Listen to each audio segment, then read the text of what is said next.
আসসালামু আলাইকুম প্রিয় শিক্ষার্থীরা, আমরা তোমাদের বইয়ের চতুর্থ অধ্যায়ের যে নমুনা প্রশ্নগুলো আছে সেই নমুনা প্রশ্নসমূহের মধ্যে থেকে এবারে আমরা একটা সৃজনশীল প্রশ্ন সমাধান করব, যেটা তোমাদের বইয়ের 2 নম্বর সৃজনশীল প্রশ্ন। তো তাহলে আসো আমরা আগে উদ্দীপকটা একটু বুঝি এবং এই উদ্দীপক থেকে ক খ গ ঘ এর প্রশ্নগুলো নিয়ে কথা বলি। তো এখানে ফার্স্টে বলতেছে, দেখো আমাদের 3টা গ্রুপ আছে, গ্রুপ 1, গ্রুপ 2, গ্রুপ 17 এবং পর্যায় 3টা পর্যায় 3টা গ্রুপ, পর্যায় 2, পর্যায় 3, পর্যায় 4। তো এখানে পর্যায় 2 এর ক্ষেত্রে গ্রুপ 1 এবং গ্রুপ 2 এর মধ্যে কোনো মৌল নাই, গ্রুপ 17 এর মৌল এক্স। এখন বলো তো গ্রুপ 17 পর্যায় 2 মৌলটা আসলে কি হতে পারে? মৌলটা হতে পারে ফ্লোরিন। ফ্লোরিন। আচ্ছা, পর্যায় 3 এরও গ্রুপ 1 2 এর মৌল নাই, এখানে আছে ওয়াই মৌল, তাহলে পর্যায় 3 কে ক্লোরিন। আর এখানে বলতেছে যে পর্যায় 4 এর মৌল আছে এ ডি ই, তাহলে এটা কি হবে? এটা হবে ব্রোমিন। Fluorine, chlorine, bromine. আর এখানে আছে এ এবং ডি, গ্রুপ 1 এর পর্যায় 4, তাহলে গ্রুপ 1 যেহেতু তার মানে এটা হবে পটাশিয়াম, আর ডি হচ্ছে ক্যালসিয়াম। এইভাবে আমরা মানে এক্স ওয়াই জেড এর যে মৌলগুলো আছে সেই মৌলগুলোকে সহজে আইডেন্টিফাই করে ফেলতে পারলাম। এবারে যাচ্ছি প্রশ্নে। দেখো আমাদের ক নাম্বার প্রশ্ন, আধুনিক পর্যায় সূত্রটি লেখো। আধুনিক পর্যায় সূত্রটি লেখো। তো আমরা জানি যে আধুনিক পর্যায় সূত্রটি মূলত মেন্ডেলিফের পর্যায় সূত্র থেকে এসেছে। মেন্ডেলিফের পর্যায় সূত্রের আপডেট ভার্সন আধুনিক পর্যায় সূত্র, যেটা কিনা বিজ্ঞানী মোসলে যখন পারমাণবিক সংখ্যা আবিষ্কার করে সেখান থেকে আধুনিক পর্যায় সূত্র এসেছে। দেখো কি বলতেছে, যে আধুনিক পর্যায় সূত্রটি হলো বিভিন্ন মৌলের ভৌত এবং রাসায়নিক ধর্ম বলে তাদের পারমাণবিক সংখ্যা। এই যে বিজ্ঞানী মোসলে যখন পারমাণবিক সংখ্যা আবিষ্কার করছে সেই পারমাণবিক সংখ্যা বৃদ্ধি অনুসারে পর্যায়ক্রমে আবর্তিত হয়। অর্থাৎ বিজ্ঞানী মোসলে যখন পারমাণবিক সংখ্যা আবিষ্কার করেছে আধুনিক পর্যায় সূত্রটি কিন্তু এই পারমাণবিক সংখ্যা চেঞ্জ হওয়ার সাথে সাথে কানেক্টেড। পারমাণবিক সংখ্যা যত চেঞ্জ হবে এই সূত্রগুলো তত মানে এই ধর্মগুলো তত কি হবে? আস্তে আস্তে পরিবর্তিত হতে থাকবে। বাট এর আগে বিজ্ঞানী মেন্ডেলিফ যখন পর্যায় সারণী নিয়ে কথা বলেছিল তখন কিন্তু এটা সম্পূর্ণরূপে কার উপরে নির্ভরশীল ছিল? পারমাণবিক ভরের উপরে নির্ভরশীল ছিল। অর্থাৎ তুমি বলতে পারো মেন্ডেলিফের পর্যায় সারণী ছিল পারমাণবিক ভর নির্ভর, বাট আধুনিক পর্যায় সূত্র পারমাণবিক সংখ্যা নির্ভর। ব্যাস এইটুকু কথা বললেই আমাদের এই অ্যান্সারটা হয়ে যাবে। ওকে, আমরা যাচ্ছি এবার খ নং প্রশ্নে। কি বলছে দেখো, সিলিকন একটি অপধাতু বা সিলিকনকে অপধাতু বলা হয় কেন ব্যাখ্যা করো। সিলিকনকে কেন আমরা অপধাতু বলতে পারি, সিলিকনকে কেন অপধাতু বলা যায়, এটা এখন ব্যাখ্যা করতে হবে। আচ্ছা আসো, তো তাহলে আমরা এখন সিলিকন নিয়ে কথা বলবো। প্রথম কথা হচ্ছে অপধাতু কারা? অপধাতু হচ্ছে তারাই যাদের মধ্যে ধাতু এবং অধাতু উভয়েরই বৈশিষ্ট্য দেখা যায়, এদেরকে সাধারণত আমরা অপধাতু বলি। ধাতুর বৈশিষ্ট্য তার মধ্যে দেখবো, অধাতুর বৈশিষ্ট্য তার মধ্যে দেখবো, সো এদেরকে হচ্ছে অপধাতু বলা যায়। এবারে দেখো বলতেছে কি, অপধাতু বা অর্ধধাতু হলো এমন সকল মৌল যাদের মধ্যে ধাতু ও অধাতু উভয়ের বৈশিষ্ট্যই বিদ্যমান থাকে। অর্থাৎ কোনো সময় ইলেকট্রন ত্যাগ করে ধাতুর ন্যায় আচরণ করে, আবার কোনো সময় ইলেকট্রন গ্রহণ করে অধাতুর ন্যায় আচরণ করে। সো এই যেটা বললাম যে এরা কখনো কখনো ইলেকট্রন ত্যাগ করে মানে ধাতুর মতো আচরণ করে, আবার কখনো কখনো ইলেকট্রন গ্রহণ করে অধাতুর মতো আচরণ করে। আচ্ছা, তাহলে সিলিকন এমন একটি মৌল যা উভয় চরিত্রই প্রদর্শন করে। এই দ্বৈত আচরণের কারণে সিলিকনকে একটি অপধাতু বা অর্ধধাতু বলা যায়। তো দেখো এখানে এই কথাটাই বলেছে যে এই সকল বৈশিষ্ট্যের কারণে সিলিকনকে অপধাতু বা অর্ধধাতু বলা যায়। তো আসলে আমরা এটাকে আর একটু সুন্দর মতো বুঝিয়ে দিচ্ছি তোমাদেরকে, এখানে একটু ফলো করো। আমরা যে সিলিকনকে ধাতু এবং অধাতু হিসেবে যে বিক্রিয়ার কথা বলেছি, আমরা তার একটা পরীক্ষামূলক একটা মানে কিছু বিক্রিয়া তোমাদের সামনে দেখাচ্ছি। এই দেখো, সিলিকন সোডিয়াম হাইড্রোক্সাইডের বিক্রিয়া, মানে সিলিকন সোডিয়াম হাইড্রোক্সাইড প্লাস পানি বিক্রিয়া করে sodium silicate plus hydrogen gas উৎপন্ন করছে। তো এখন আমরা জানি যে যারা ধাতু এরা ক্ষারের সাথে বিক্রিয়া করে লবণ এবং হাইড্রোজেন গ্যাস উৎপন্ন করতে পারে। ধাতুরা ক্ষারের সাথে বিক্রিয়া করে লবণ এবং হাইড্রোজেন গ্যাস উৎপন্ন করতে পারে। তাহলে এই যে সোডিয়াম সিলিকেট লবণ এবং এই হচ্ছে তোমাদের হাইড্রোজেন গ্যাস, তো এইখানে সিলিকন কার সাথে বিক্রিয়া করতেছে? সোডিয়াম হাইড্রোক্সাইডের সাথে বিক্রিয়া করতেছে, সে প্লাস পানিও এখানে সাথে আছে। তো এই জায়গাতে সিলিকন মূলত একটা ধাতুর বৈশিষ্ট্য বহন করছে। তার মানে প্রথম যে লাইনটা আমরা এখানে দেখতে পাচ্ছি, এখানে সিলিকনকে আমরা কি হিসেবে দেখবো? একটা ধাতু হিসেবে, বা এখানে তার ধাতব বৈশিষ্ট্য প্রকাশ পেয়েছে। নিচের বিক্রিয়াটা ফলো করো, silicon plus oxygen equal to silicon dioxide.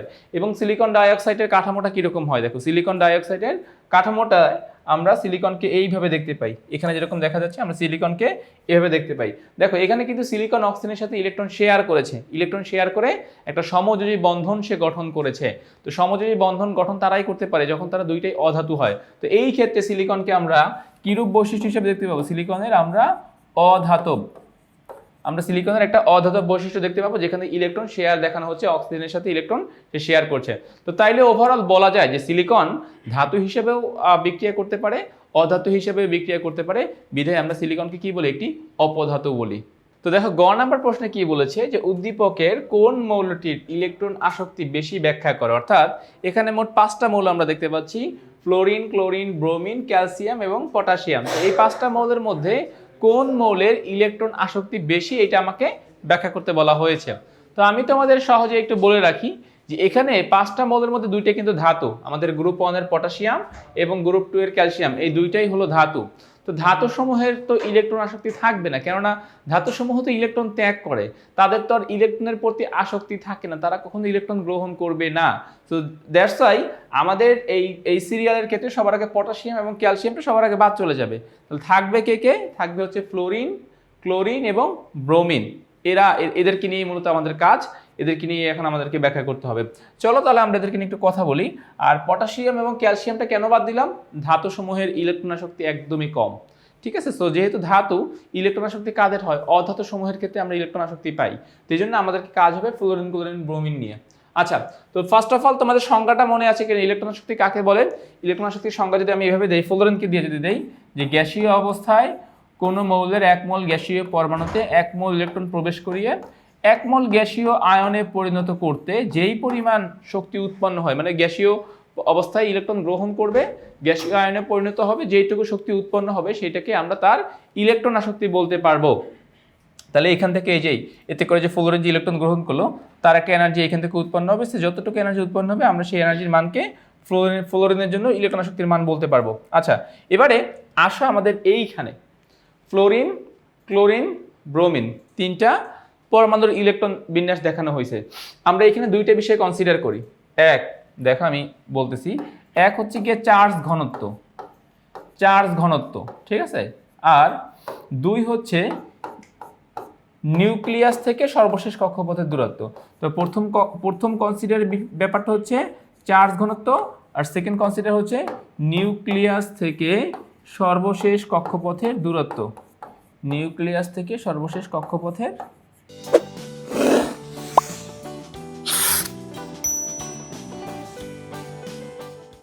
দূরত্ব।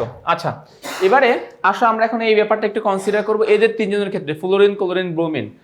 ফ্লোরিনের জন্য কি বলতো, ফ্লোরিনের জন্য সমস্যা হচ্ছে চার্জ ঘনত্ব বেশি। দেখো ফ্লোরিনের জন্য কি চার্জ ঘনত্ব অনেক বেশি, কেননা দেখো দ্বিতীয় কক্ষপথ, এই দ্বিতীয় কক্ষপথের উপর 7টা ইলেকট্রন, তাহলে চার্জ ঘনত্বটা কি হয়ে যাচ্ছে, এখানে বেশি হয়ে যাচ্ছে, চার্জ ঘনত্ব বেশি হয়ে যাচ্ছে। ক্লোরিনটা জাস্ট ব্যালেন্স অবস্থায় আছে, আর ব্রোমিনটা কি চার্জ ঘনত্ব কম, চার্জ ঘনত্ব অনেক কম, কারণ ওর তো চতুর্থ কক্ষপথ, তাই না? চতুর্থ কক্ষপথটা কি অনেক বড় একটা মানে গোলাকার স্তর, তাহলে এখানে আসলে ইলেকট্রন রাখা যায়, ইলেকট্রন রাখলেও খুব বেশি একটা সমস্যা হয় না, তাহলে ওর জন্য চার্জ ঘনত্ব অনেক বেশি, আর এই ওর জন্য চার্জ ঘনত্ব অনেক কম, গেল একটা। এবারে আসো নিউক্লিয়াস থেকে দূরত্ব, ওর কি দূরত্ব কম, ফ্লোরিনের দূরত্ব কম, আর ব্রোমিনের সর্বশেষ কক্ষপথটার কি দূরত্ব কি বেশি হয়ে যাচ্ছে, দূরত্ব বেশি হয়ে যাচ্ছে।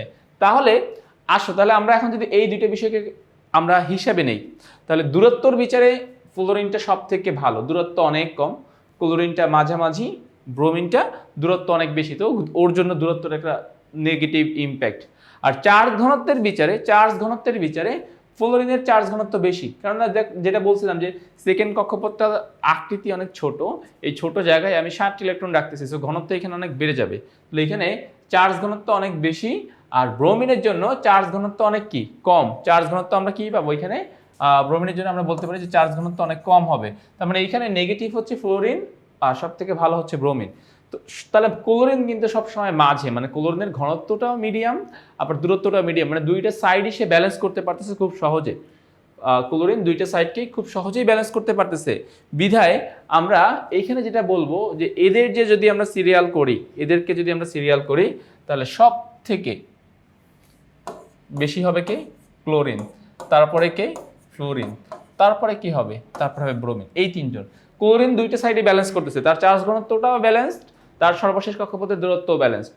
ফ্লোরিনের জন্য চার্জ ঘনত্বটা অনেক বেশি, এটা নেগেটিভ, বাট সে নিউক্লিয়াসের অনেক কাছে এটা পজিটিভ। সো আমরা নিউক্লিয়াসের কাছে থাকাটাকে পজিটিভ ধরতেছি, এই জন্য এই ফ্লোরিনটা মিডিয়াম পজিশনে আছে।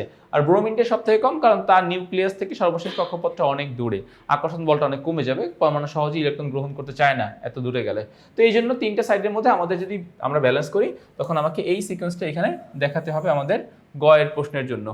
ওকে, তো তাহলে আমরা কিন্তু দেখো আমাদের যেই টপিক ছিল, আমাদের গ এর প্রশ্নের যে আলোচনা ছিল, আমরা সেই আলোচনাটা আমরা এখানে কমপ্লিট করে ফেলেছি। এবারে যাব আমরা আমাদের ঘ এর প্রশ্ন। দেখো তো ঘ এর প্রশ্নে কি বলেছে, বলতেছে এ থেকে ই তে যেতে আর কি, অর্থাৎ এ থেকে যখন আমি ই এর দিকে যাব, এ কে পটাশিয়াম, ই কে ব্রোমিন, যেতে আয়নীকরণ শক্তির পরিবর্তন, এ থেকে ই তে যেতে আয়নীকরণ শক্তির পরিবর্তন, এটা আমাকে এখন ব্যাখ্যা করতে হবে। আচ্ছা, তাহলে আমরা জানি যে ইলেকট্রন আসক্তি আর আয়নীকরণ শক্তি এইটা একে অপরের বিপরীত। তো আমরা এখন ঘ নাম্বার প্রশ্ন নিয়ে এখানে কথা বলবো। তাহলে আসো আমরা আয়নীকরণ শক্তি নিয়ে কথা বলবো। আয়নীকরণ শক্তি আসলে কি বলতো? আয়নীকরণ শক্তি বলতে বোঝানো হয় যে কোন একটা পরমাণু গ্যাসীয় অবস্থায় ইলেকট্রন ত্যাগ করবে, এই ইলেকট্রন ত্যাগ করতে তার যতটুকু পরিমাণ এনার্জি দিতে হবে, সেই এনার্জির মানকেই আমরা আয়নীকরণ শক্তি বলি। এবারে যদি আমরা দেখো একটু এখানে যাই, প্রশ্নে যাই, তাহলে বলতেছে এ থেকে ই, তার মানে এ হচ্ছে পটাশিয়াম, ডি হচ্ছে ক্যালসিয়াম, ই হচ্ছে ব্রোমিন। তো দেখো আমরা যদি এদের ডায়াগ্রামটা তোমাদেরকে এঁকে দেখাই, তো পটাশিয়ামের ক্ষেত্রে যদি ডায়াগ্রাম হয় তখন কি হবে, পটাশিয়ামের 4টা কক্ষপথ, সবারই কিন্তু 4টা করে কক্ষপথ, এরকম সবার 4টা করে কক্ষপথ। পটাশিয়ামের সর্বশেষ কক্ষপথ ইলেকট্রন কয়টা? একটা। তারপরে আসো ক্যালসিয়াম, ক্যালসিয়ামের 4টা করে কক্ষপথ, সর্বশেষ কক্ষপথ ইলেকট্রন কয়টা? 2টা। ব্রোমিন, সর্বশেষ কক্ষপথ ইলেকট্রন কয়টা? 7টা। 2, 4, 6, 7। তার মানে এরা সবাই পর্যায় 4, এরা সবাই পর্যায় 4, এবং এদের সবার সর্বশেষ কক্ষপথে ইলেকট্রন কয়টা করে? ওর আছে 1টা, ওর আছে 2টা, ওর আছে 7টা।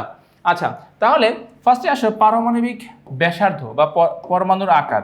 যদি আমরা পরমাণুর আকার চিন্তা করি, তো সব থেকে আকারটা বড় কার? সব থেকে আকার বড় কিন্তু পটাশিয়ামের। কেন বলো তো? কারণ পটাশিয়ামের সর্বশেষ কক্ষপথে 1টা ইলেকট্রন, আকর্ষণ বল কম। আকর্ষণ বল কম মানে কি? পরমাণুর আকারটা বড় হয়ে যাবে। তো সব থেকে বড় হচ্ছে পটাশিয়াম, তারপরে কে? তারপরে ক্যালসিয়াম। সব থেকে আকার ছোট কার? সব থেকে আকার ছোট হচ্ছে ব্রোমিনের। মানে বলা যায় যে এই যে 3টা মৌল, এই 3টা মৌলের মধ্যে পরমাণুর আকার সব থেকে বড় পটাশিয়ামের, তারপরে ক্যালসিয়ামের, তারপরে কার? তারপরে হচ্ছে ব্রোমিনের। আচ্ছা, এবারে আমরা জানি কি জানি, আমরা একটা সূত্র জানি। সূত্রটা হচ্ছে এরকম, দেখো যে আয়নীকরণ শক্তি আর পরমাণুর আকার ব্যস্তানুপাতিক রিলেশন। তো আয়নীকরণ শক্তি তখন বেশি হবে যখন পরমাণুর আকারটা কম হবে। তো আয়নীকরণ শক্তির সাথে আমরা এই যে এটাকে বলতে পারি 1/, পরমাণুর আকার। পরমাণুর আকার যত বাড়বে আয়নীকরণ শক্তি তত কমবে, পরমাণুর আকার। তাহলে আমাদের এখন ডিসিশন নিতে সুবিধা হবে যে উপরের যে পরমাণুর আকার আমরা যে বললাম যে পটাশিয়ামের পরমাণুর আকার সব থেকে বড়, তার মানে পটাশিয়ামের আয়নীকরণ শক্তি হবে সব থেকে কম, তারপরে হবে ক্যালসিয়াম, আর সব থেকে বেশি হবে ব্রোমিনের। এখন তুমি এখান থেকে ডিসিশন নিতে পারো। সুতরাং আমরা এখানে বলতে পারি যে আয়নীকরণ শক্তি সব থেকে বেশি হচ্ছে কার? সব থেকে বেশি হচ্ছে ব্রোমিনের, তারপরে কার? ক্যালসিয়ামের, তারপরে কার? পটাশিয়ামের। তাহলে আমরা এইভাবে আসলে পটাশিয়াম, ক্যালসিয়াম, ব্রোমিন এদেরকে আমরা এইভাবে ডিসিশন নিতে পারি। এখন যদি আমি ব্যাপারটাকে একটু এক্সপ্লেন করে দিই, দেখো পরমাণুর আকার যত কম হয়, তার মানে কি? এটা নিউক্লিয়াস এই পরমাণুর ইলেকট্রনগুলোকে আকৃষ্ট করছে, আকর্ষণ বল সেখানে আছে। তো আকর্ষণ বল যেহেতু আছে, ওই অবস্থায় পরমাণু সহজে কি করতে চায় না বলতো? ইলেকট্রন ছাড়তে চায় না। এখন তুমি যদি তারপরেও সেখান থেকে ইলেকট্রন নিয়ে যেতে চাও, তোমার পরমাণুর আকারটা আস্তে আস্তে, মানে আয়নীকরণ শক্তির মান আস্তে আস্তে বাড়াতে হবে। আমার এনার্জির মান বাড়াতে হবে। তো যত আমি বেশি এনার্জি দেবো তত আমার আয়নীকরণ শক্তির মান বেড়ে যাবে। এখানে আসলে আমার ব্যাখ্যার মধ্যে এই কথাগুলোই আসলে উপস্থাপন করতে হবে ঘ এর জন্য। ওকে, তো তাইলে আমরা বলতে পারি যে এ থেকে ই এর দিকে যেতে আয়নীকরণ শক্তির পরিবর্তন, তাহলে ইর আয়নীকরণ শক্তি হবে সব থেকে বেশি, তারপরে হবে ডি এর, তারপরে হবে এর, অর্থাৎ এ থেকে ই এর দিকে যেতে আয়নীকরণ শক্তির মান আস্তে আস্তে বাড়বে। দেখো তুমি যত ডান দিকে যাচ্ছ তোমার আয়নীকরণ শক্তির মান কিন্তু তত বাড়ছে। তো এখানে আসলে এই কথাগুলোই তোমাদের ঠিকভাবে উপস্থাপন করতে হবে। তাহলে আশা করতেছি আমরা আমাদের ফাইনাল যেই টার্গেট সেই অ্যান্সারে আমরা পৌঁছতে পারবো। ওকে, তো তাইলে আমরা এই সৃজনশীলের ক, খ, গ, ঘ 4টা প্রশ্নের অ্যান্সারই কমপ্লিট করে ফেললাম। আমি আশা করতেছি তোমরা এইটুকু অ্যান্সার প্রপারলি বুঝতে পেরেছো। সো আজ এ পর্যন্তই, নতুন পর্বে তোমাদের সাথে আবার দেখা হবে। ততক্ষণ পর্যন্ত সবাই ভালো থাকো, সুস্থ থাকো, আল্লাহ হাফেজ।